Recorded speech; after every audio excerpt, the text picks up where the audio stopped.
Oi gente, meu nome é Cibele Paixão, esse é mais um vídeo do meu canal. Eu já começo esse vídeo pedindo para você deixar o seu like e se inscrevendo nesse canal, tá pessoal? Porque vocês estão assistindo a aula, muita gente assistindo a aula e não estão deixando like, gente. Isso é muito importante para o canal, é muito importante para o YouTube entender que vocês estão gostando, né, do vídeo, para ele divulgar o meu vídeo, meu canal para outras pessoas, e vocês também podem colaborar com isso, encaminhando, né, compartilhando esse vídeo aí no seu grupo de recenseadores ou no seu grupo de concurseiro, de todo mundo que está interessado em fazer esse concurso.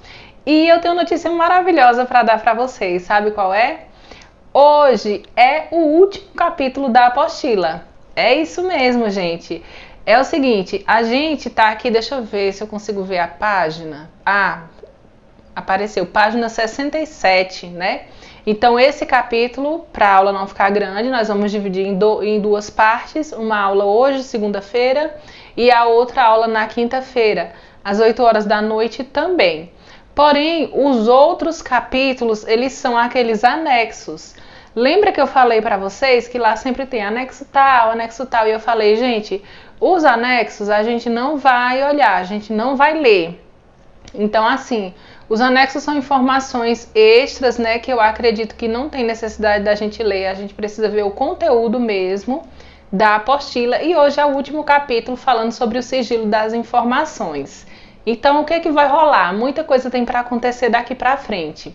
A primeira coisa que essa semana nós vamos terminar esse capítulo, o último capítulo da apostila, né? Então, a gente vai fazer metade dele hoje, metade dele na quinta-feira.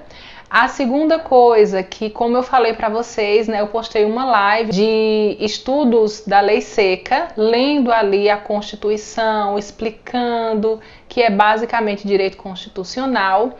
E o pessoal gostou muito da live, porém eu não sei por qual motivo o som ficou muito baixo. Já fiz de tudo, já mexi, já fiz uma live teste, não consegui mudar isso. Então, o que eu pensei? Essa semana, então, terça e quarta-feira, né, que no caso amanhã e depois, eu vou postar 2 vídeos de direito constitucional. E aí eu conto com vocês, para vocês virem aqui no canal, assistir o vídeo também, deixar a sua curtida e comentar para mim o que é que você está achando das aulas de direito constitucional. Por que que eu estou começando a introduzir direito constitucional no nosso estudo? Porque, como várias pessoas já comentaram, já me perguntaram, tanto aqui nos comentários dos vídeos quanto lá no Instagram, se vai cair direito constitucional administrativo. E eu sempre respondo, eu acredito que sim, né? Porque hoje todos os concursos cobram direito constitucional, direito administrativo, e a gente vai estudar, tá bom? A gente vai estudar porque se não cair para esse concurso do IBGE, vai cair para outros concursos com certeza, e estudar nunca é perda de tempo. Em relação à geografia, eu peço a vocês um pouquinho de paciência, porque eu tenho que procurar um material confiável, né? Um material legal, para poder eu estudar primeiro e depois passar para vocês. Então, nesse intervalo, o que vai acontecer? A gente está terminando a apostila de conhecimentos específicos, vamos estudando direito constitucional, e aí depois eu vou vendo, né, se eu vou introduzir ou geografia ou direito administrativo, mas não se preocupem que a gente vai estudar tudo. Tudo que vier nesse concurso a gente vai estudar aqui no canal. Lógico, só não português e raciocínio lógico e nem informática, porque eu não tenho esse conhecimento para passar para vocês, né? Pelo contrário, eu preciso aprender. Mas é isso, gente. Eu acho que eu passei todas as informações que eu precisava para esse vídeo. E vamos começar falando sobre o sigilo das informações. Lembra que eu falei para vocês lá no comecinho, principalmente naquela área que falava sobre os princípios e tal, e um dos princípios era o sigilo das informações, e eu falei assim, gente, marca esse sigilo das informações, porque é muito importante, foi dado uma ênfase muito grande no nosso treinamento em relação ao sigilo das informações. E olha só, o sigilo das informações tem um capítulo só para ele, isso demonstra a importância do assunto. Então vamos lá? Sem mais delongas, vamos começar sigilo das informações. Vamos começar aqui na introdução. Vamos lá. A Lei número 5.534, de 14 de novembro de 1968, dispõe sobre a obrigatoriedade de prestação de informações estatísticas e assegura o caráter sigiloso das informações prestadas ao IBGE. Então, essa lei, né, número 5.534, ela fala que a prestação de informações é obrigatória e que o IBGE tem a obrigação de manter sigilo sobre as informações prestadas. Então, essa lei, né, 5.534, ela fala que prestar informações estatísticas é uma obrigação e que, por outro lado, o IBGE ele tem a obrigação de manter o sigilo das informações individualizadas. Então, é uma contraprestação. Enquanto a sociedade, as empresas, as instituições têm obrigação, segundo essa lei, de prestar informações para o IBGE, por sua vez, tem a obrigação de manter o sigilo das informações, certo? Aí fala o seguinte: o texto do artigo 1º estabelece que toda pessoa, seja ela pessoa natural, eu, você, né, ou pessoa jurídica, que são o caso das empresas, das instituições, então, pessoas jurídicas de direito público ou de direito privado que esteja sob a jurisdição brasileira, ou seja, dentro do território nacional, é obrigada a prestar informações solicitadas pelo IBGE. É tanto que, durante o censo, teve aí o mito da multa, né? Que se não respondesse o censo, seria multado, mas enfim, não vamos adentrar em polêmicas. E a gente viu também durante os nossos estudos que existem alguns levantamentos que são feitos pelo banco de dados, ou seja, as empresas que vão lá e preenchem esses dados e é feito um banco de dados para o IBGE. Aí você fica se perguntando, nossa, mas será que as empresas vão se dar o trabalho de preencher esses dados? É claro que sim, né, gente? Porque é obrigação, segundo essa lei é obrigação. Então, visando a execução do Plano Nacional de Estatística, que é o Decreto-Lei número 161 de fevereiro de 1967, certo? Além disso, o parágrafo único desta mesma lei oferece garantias de que as informações prestadas terão caráter sigiloso e serão usadas exclusivamente para fins estatísticos. Você que talvez está assistindo a aula, não trabalhou no censo, você fica pensando, como é que o caráter das informações é sigiloso se o IBGE divulga as informações?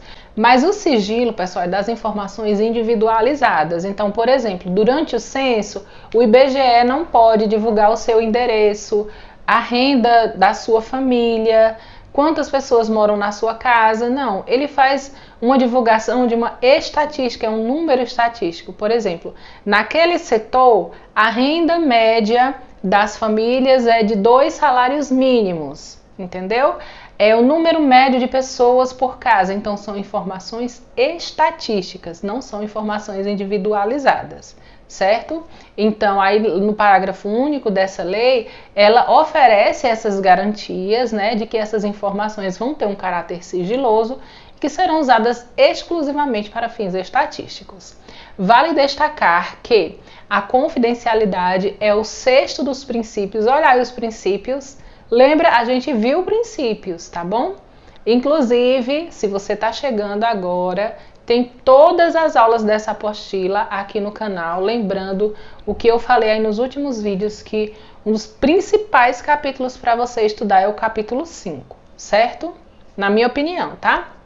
Então, vale destacar que a confidencialidade, ou seja, o sigilo, né, é o 6º dos princípios fundamentais das estatísticas oficiais estabelecidas pela Comissão de Estatísticas das Nações Unidas em 1994 e que a confidencialidade estatística é o princípio número 4 do Código de Boas Práticas Estatísticas do IBGE, ao qual estão associados 7 indicadores de boas práticas a serem seguidos. Então, a apostila só está reforçando a importância da confidencialidade dos dados, né? As pesquisas estatísticas realizadas pelo IBGE envolvem uma quantidade grande de pessoas em seu planejamento e execução. A estrutura organizacional do IBGE, distribuída no território brasileiro, por si só, já aponta para a necessidade de estabelecer não só o controle da operação e o treinamento de todos os agentes envolvidos, como também de conscientização sobre a importância da questão do sigilo das informações individuais coletadas durante a operação em campo e durante todo o processo de apuração, análise e divulgação dos resultados. Então, o que está sendo dito aqui é que pela grande quantidade de pessoas envolvidas nesse trabalho, já que o IBGE tem agências em todo o território nacional, tem muita gente envolvida, é muito importante fixar para essas pessoas a importância do sigilo das informações. Assim, a questão do sigilo das informações deve estar presente. Aí temos alguns exemplos, né? Nos instrumentos de coleta, que compreendem os manuais de instrução e os questionários. Então, quando você recebeu lá o manual do recenseador, o manual do ACS, lá falava sobre sigilo das informações. Nos treinamentos operacionais, lembra que eu falei para vocês no começo desse vídeo? Durante o treinamento dos ACS foi batido na tecla várias vezes em relação ao sigilo das informações, que o servidor pode ser até responsabilizado se ele andar aí divulgando e falando informações individuais das pessoas, né?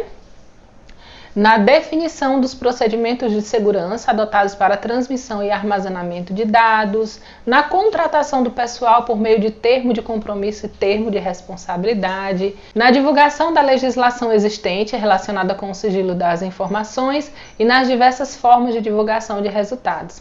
Pela importância que vocês podem perceber que o sigilo das informações tem, eu não tenho sombra de dúvidas de que vai cair sim uma questão na nossa prova em relação a sigilo das informações. Presta atenção no que eu estou te falando, tá? Vamos lá.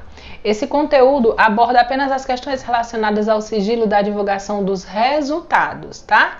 O IBGE divulga os resultados de suas pesquisas por meio de diversas formas, valendo destacar as descritas a seguir. Então, a gente vai ler aí as formas pelas quais o IBGE divulga o resultado das suas pesquisas. Publicação impressa. Produto editorial em papel, elaborado segundo os padrões e especificações de identidade visual estabelecido nas linhas do projeto editorial do IBGE, e toda publicação impressa é acompanhada de uma publicação digital em formato de PDF e pode ser acessada também no portal do IBGE na internet. Então, é uma das formas que o IBGE divulga os seus dados, né, estatísticos, é uma publicação impressa. Lembrando que toda publicação impressa deve ser acompanhada de uma publicação em formato de PDF para que as pessoas possam acessar por meio da internet. Publicação digital é um produto editorial em CD-ROM ou DVD. Lembrem que essa apostila é um pouquinho antiga, né? É a única que nós temos para estudar, por isso estamos estudando com ela. Está um pouco ultrapassado, né? Mas vamos ler. Então, produto editorial em CD-ROM ou DVD, entre outros suportes digitais, elaborado segundo padrões e especificações de identidade visual estabelecida nas linhas do projeto editorial do IBGE. Arquivo online é um arquivo disponibilizado no portal do IBGE, na internet, que não é objeto de padrões e especificações de identidade visual estabelecida nas linhas do projeto editorial do IBGE. Banco de dados é a coleção de dados interligados e organizados, disponibilizado pela consulta no portal do IBGE na internet. Arquivo de microdados. Arquivo que contém variáveis investigadas em uma operação estatística para cada informante, ou seja, para cada questionário.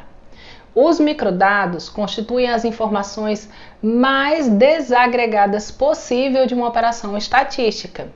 O IBGE disponibiliza no seu portal na internet para download gratuito os arquivos de microdado de pesquisas domiciliares por amostragem probabilística, incluindo a investigação do questionário de amostra do censo demográfico. Outros tipos de pesquisa que investigam empresas ou outros tipos de estabelecimento só têm seus arquivos de microdados disponibilizados após avaliação do risco de revelação de dados individuais para não ferir o princípio da confidencialidade. Então, o que é importante vocês saberem dos arquivos de microdado, essa parte em que ele diz que eles constituem a informação mais desagregada possível da operação estatística, ou seja, é como se fosse assim. Nós temos os dados de um setor censitário, de um bairro, de uma cidade, tudo isso são informações agregadas. Já os arquivos de microdados, como vocês podem ver, ele pode disponibilizar download gratuito as pesquisas domiciliares por amostra. Lembra que durante o trabalho do censo a gente tinha o questionário básico, que era pequenininho, o de amostra, que era gigantesco. Então eles podem publicar esse questionário básico de cada domicílio, desde que eles não firam o princípio da confidencialidade, né? Tanto para o nome das pessoas, né, o endereço daquela casa e também em relação às empresas, tá certo? Vamos continuar. Publicações impressas ou digitais geralmente apresentam dados tabulados, ou seja, tabelas, dados feitos em tabelas, com algum grau de agregação. Por outro lado, os arquivos online, banco de dados, arquivo de microdados contêm informações individualizadas e necessitam de cuidados especiais relacionados com o sigilo das informações antes de serem divulgados. O tratamento de confidencialidade em dados tabulados e nos arquivos de microdados tem diferentes graus de complexidade, dependendo da unidade de investigação da pesquisa. Em geral, censos demográficos e pesquisas domiciliares, cuja unidade de investigação são os domicílios e os seus moradores, tende a ser mais homogênea, apresentam um risco de revelação mais baixo, quando comparado às pesquisas econômicas, cujas unidades de investigação são empresas, estabelecimentos agropecuários, por exemplo. Apresentam características com distribuições bastante assimétricas que facilitam a identificação. Então é mais fácil você identificar, mesmo sem ter o nome, o endereço, mas você identificar que é de determinada empresa, do que no meio de um monte de dados você dizer assim, nossa, eu sei quem é essa pessoa aqui, é fulaninho de tal que mora em tal lugar. Vocês estão entendendo o raciocínio? Então, pelas pesquisas domiciliares de seus moradores serem uma coisa mais homogênea, muito ampla, não é tão fácil de identificar. Então, as formas de manter o sigilo são mais simples. Mas já as empresas é mais fácil você identificar de que se trata de alguma empresa, né? Principalmente quando é uma empresa de grande destaque, certo? A identificação de um informante pode ocorrer a partir de 3 situações. Quais são elas? Quando ele é diretamente identificado em um arquivo liberado, ou seja, identificação direta, então diretamente está falando ali o nome da pessoa e tal, né? 2. Quando uma informação sensível sobre o informante é revelada por meio de um arquivo liberado, que é uma identificação por atributo. Lembra que eu falei para vocês? Você consegue identificar, não tem o nome da empresa, não tem o nome da pessoa, mas você consegue identificar quem é. Ou ainda, que é o número 3, quando um dado liberado torna possível determinar o valor de uma característica de um informante de modo mais preciso do que seria possível obter por qualquer outro modo, que é uma identificação por interferência. Então, são esses 3 tipos de identificação que podem ocorrer. 1. Identificação direta. 2. Identificação por atributo. E 3. Identificação por interferência. Assim, não basta disseminar arquivos com registros anônimos, no caso dos arquivos de microdados, né? As informações de proteção dos informantes podem ser efetivadas por restrições de dados, ou seja, a redução do volume de informações liberadas em tabelas de arquivos, restrições de acesso, né, que precisa da introdução de condições para o uso dos dados, ou algumas condições desses procedimentos. Assim, o tratamento utilizado para garantir o sigilo das informações individualizadas deve ser definido para cada uma dessas formas, em cada resultado específico de uma dada pesquisa. Além disso, A informação sobre o tratamento adotado deve acompanhar a divulgação dos resultados, geralmente por meio de notas técnicas. Então, o IBGE, ele tem a obrigação, lembra que a gente viu, as coisas vão só se reforçando, né? O IBGE, ele tem a obrigação de falar qual foi a técnica adotada em determinada pesquisa. E aqui, quando diz que as informações sobre o tratamento adotado devem acompanhar a divulgação dos resultados, o IBGE está obedecendo essa obrigatoriedade, né? Então, lá nas notas técnicas, ele vai dizer como foi feita a pesquisa, qual o tratamento adotado para resguardar o sigilo das informações, tá certo? Essa parte de acesso especial, a gente vai ver na próxima aula, que vai ser na quinta-feira, às 8 horas da noite. Tá certo, gente? Esse foi mais um vídeo do canal. Espero que vocês tenham gostado. E até o próximo vídeo.